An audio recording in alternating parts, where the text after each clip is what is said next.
আসসালামু আলাইকুম, আশা করি সবাই অনেক ভালো আছেন। তো ওয়ান ডে গো টু ব্যাংকের জন্য কিভাবে এসএসএন কিনতে হয় সেটি এই ভিডিওতে দেখাবো।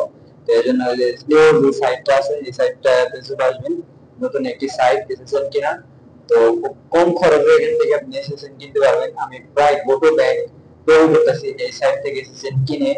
তো আমি দেখতে পাচ্ছেন যে এলটিসি অ্যাড্রেসে একটা হচ্ছে আপনি পেমেন্ট লোড দিয়ে নিচ্ছি।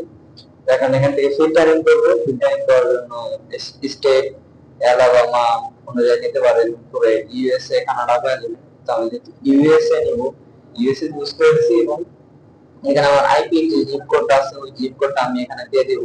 দিয়ে তার ফিল্টারে চাপ দিব, তাহলে কিন্তু আপনার এই স্টেট অনুযায়ী মানে ক্যালিফোর্নিয়া স্টেট অনুযায়ী আমাকে তারা এসএসএন সাজেস্ট করবে। এখন আমি চাইলে এখান থেকে এসএসএন বাই করবো। একটা এসএসএন চুজ করে নিয়েছি, চুজ করে নেওয়ার পর এখানে অ্যাড সিলেক্ট কার্ড চাপ দেব। চাপ দেওয়ার পর এটা কার্ডে অ্যাড হয়ে যাবে। কার্ডে অ্যাড হয়ে যাওয়ার পর আপনি হচ্ছে ওই উপরে চলে যাবেন। বর্তমানে ওয়ান পে এবং গো টু ব্যাংকের মেথডের কাজ সবগুলোই কিন্তু এই সাইটে এসএসএন দিয়ে করা হয়। আপনি এখানে দেখতে পাচ্ছেন মাত্র 25 সেন্ট। জাস্ট চেক ক্রিয়েট করে দিলাম। চেক করে দেওয়ার পর কিন্তু আপনার পেমেন্টটা হয়ে গেল। এখন কিন্তু আমি এই যে এসএসএন পেয়ে গেছি, জাস্ট এখান থেকে কপি করবো বা ওইখানে আপনার ডাউনলোড অপশন আছে, জাস্ট ডাউনলোড আইকনে ক্লিক দিলেই কিন্তু আপনি এসএসএন তথ্য ডাউনলোড হয়ে যাবে। এই যে এটা হচ্ছে আমাদের এসএসএন। এটা দিয়ে কিন্তু আমি go to bank, one pay চাইলে কিন্তু সব ধরনের ব্যাংক আমি এসএসএন দিয়ে করতে পারবো।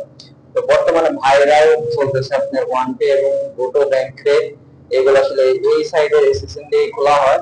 তো সবাইকে ধন্যবাদ ভিডিওটি দেখার জন্য। যারা এই রিলেটেড ভিডিও চান, ব্যাংক সম্পর্কে ভিডিও চান, তা অবশ্যই ভিডিওতে একটা লাইক এবং কমেন্ট করে দিবেন। তাহলে আমি বুঝতে পারবো যে আসলে সত্যি আপনারা ব্যাংক এবং এগুলা নিয়ে ইন্টারেস্ট আছেন।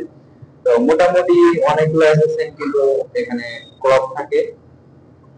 আর এটা অ্যাকাউন্ট করা কিন্তু ইজি। জাস্ট আপনি এখানে আপনি যে সাইন আপ অপশন আছে, জাস্ট সাইন আপ অপশনে ক্লিক করবেন এবং ইউজার নেম এবং পাসওয়ার্ড সেট করবেন, তাহলে আপনার এখানে অ্যাকাউন্ট হয়ে যাবে। ঠিক আছে, ধন্যবাদ সবাইকে।